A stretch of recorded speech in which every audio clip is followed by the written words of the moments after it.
Bonjour, meat enthusiasts. I welcome you to the most exciting video you have yet to see.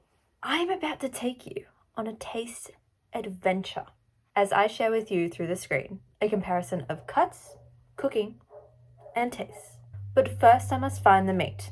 We are on our way to Woolworths. We got a lamb to commemorate the lamb that has died for the meals today. The lamb loin, leg of lamb, is located. I have picked up two different cuts of meat. I have picked up a lamb leg right here. So this is lamb leg bone in. I have picked up 3 cuts of lamb tenderloin. The lamb leg here is from a locomotive region of the lamb in the leg. As you'll see on our little lammy, the leg. This means that this hunk of meat right here is full of collagen connective tissue. Right through here, that breaks down into gelatin and provides juiciness. If this is not roasted slowly, this meat is going to be tough and flavorless. Preferably methods such as braising the lamb should be used to increase moistness and increase the tenderness of the meat. When you compare the tenderloin, you can see there's a lot less fat and connective tissue.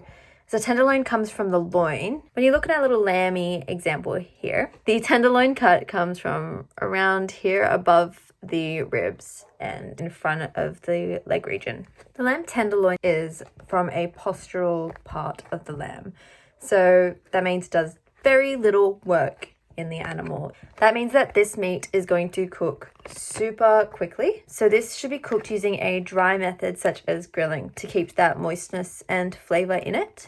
If you cook it for longer than that, it's going to become very tough. All that fat is just going to burn off. It's really just going to be the muscle left. It might be interesting to see if these two can be substituted for each other. But to really show you the difference, I'm going to cook both of these cuts using both methods I mentioned.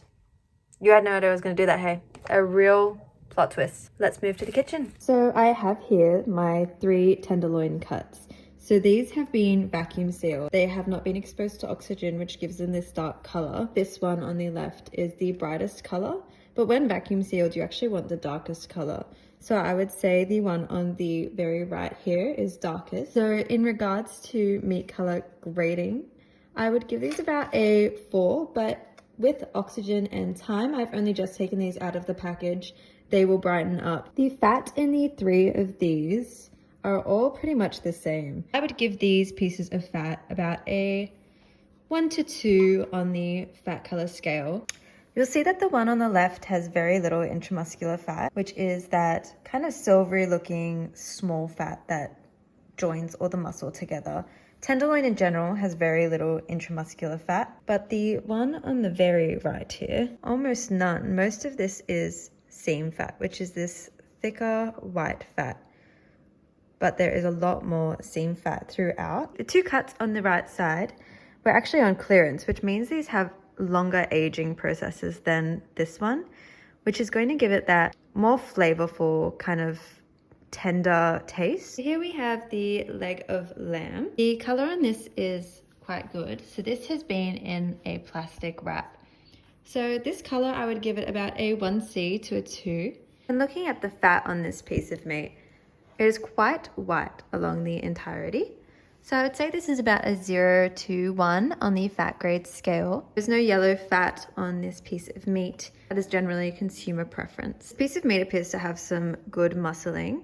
There is some bulging along this side, but you can also see some of the silver fat over this area, which means some good development of muscle. There is also good exposed meat. The fat is quite firm on this piece of meat, which is good. We don't want soft fat, as that will just make it tougher. This will give it a nice juiciness. You can actually see some intramuscular fat, which is the marbling within the lamb. I would rate this marbling around a 210 to 390 on the MSA range, which is a little marbling, but it's not heaps. It is going to give it that tenderness and flavor. There is also some marbling. The true judge of this test will really be what is best for Nim. This is the tenderloin Nim. We have the lamb leg.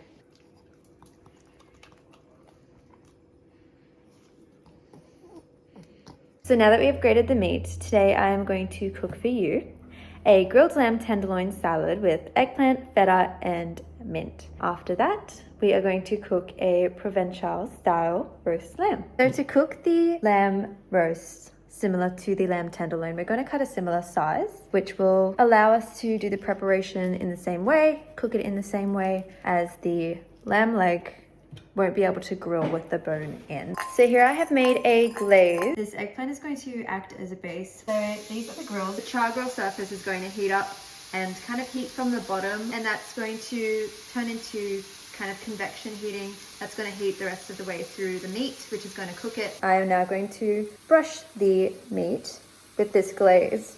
Now we are flipping the meat. So that was about 4 minutes on one side, and then we're cooking it on for another 4 minutes. So our meat is cooked. So the tenderloin gets cut into small slices. As you can see, it's kind of cooked thoroughly throughout and looks nice and juicy. Whereas the lamb, it's a bit raw in the thicker areas, not as juicy. So you can see the juices coming out as we cut it. Whereas for the lamb leg, it's a bit more dry. We're going to put the cuts of lamb leg on one side, and then we'll put some of the tenderloin on the other side. Now we are spinning over some of this lemon honey dressing, and now we are going to have a taste test. So here I have with me my dad. I'm a vegetarian, so he is going to eat it for me. First, he is going to try the lamb tenderloin. It's very tender. It was juicy, it wasn't dry at all. Had a great flavour. Couldn't pick up any fattiness, but it was quite juicy and very flavoursome. So We'll try the lamb leg next. Lamb leg. I can actually notice a lot of fat in there, which I'm going to cut out. Noticeably chewier. It's dry, but not as dry as I expected it to be. But it's definitely drier than the tenderloin. It's still nice, but definitely not as nice as the tenderloin. It's a lot chewier, harder to swallow. Grainy feeling as well. And I'll just go one more of the tenderloin. Yeah, definitely more flavour in there. Not as grainy, smooth to swallow. We are now cooking the lamb roast. So we're doing olive oil and vinegar to glaze on the top.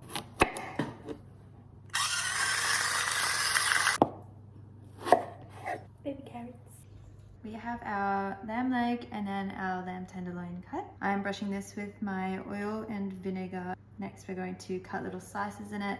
Put in our garlic and rosemary. We're now popping our meat in the oven at 200 degrees for half an hour, and then turning it down to 180 degrees for another hour. That's going to be that slow, moist method with the glaze that we talked about, and that's going to cook it all the way through. We've let it sit for 10 minutes, and you can immediately tell just the lamb leg is juicy. This is the tenderloin. It just looks stiff, very not juicy. So if you have a look at the lamb, it's really juicy. You can see that shininess. It's nice and moist, but then you've got the tenderloin here. Just already you can just see there's no moistness or juiciness. The outside is just charcoaled. Seems quite dry. So we're back with the roast. We have the lamb roast on this side, the lamb tenderloin on this side. The lamb tenderloin, it looks very, very dry. Kind of rubbery actually. And chewy, no moisture at all, and very, very difficult to swallow. Yeah, I don't think I'll eat any more of that one. We'll try some of the lamb leg. Yeah, looks very moist, juicy, a lot tenderer and juicy and easy to swallow. A lot more flavour, absolutely.